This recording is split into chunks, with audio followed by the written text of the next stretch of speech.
যুক্তরাষ্ট্রের মিশিগান অঙ্গরাজ্যের হ্যামট্রমিক শহরের কার্পেন্টার স্ট্রিট এখন থেকে খালেদা জিয়া স্ট্রিট নামে নামকরণ করা হয়েছে।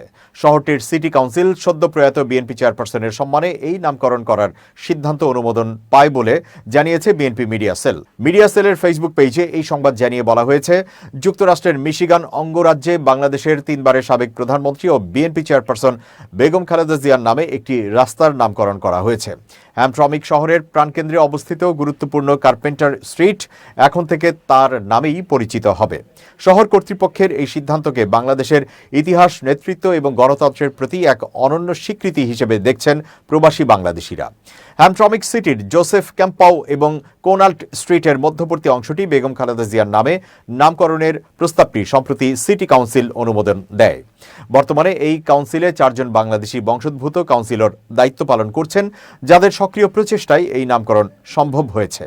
প্রবাসীদের মতে এটি কেবল একটি সড়কের নতুন পরিচয় নয়, বরং বিশ্ব দরবারে বাংলাদেশের রাজনৈতিক সংগ্রামের এক আন্তর্জাতিক দলিল।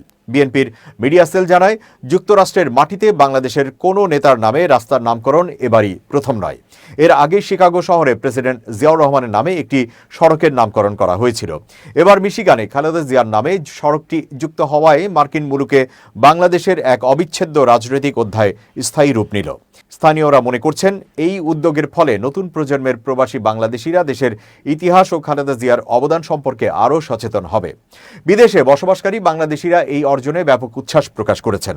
তাদের মতে এটি প্রবাসে বাংলাদেশি কমিউনিটির ক্রমবর্ধমান রাজনৈতিক সক্ষমতারও একটি বড় প্রমাণ।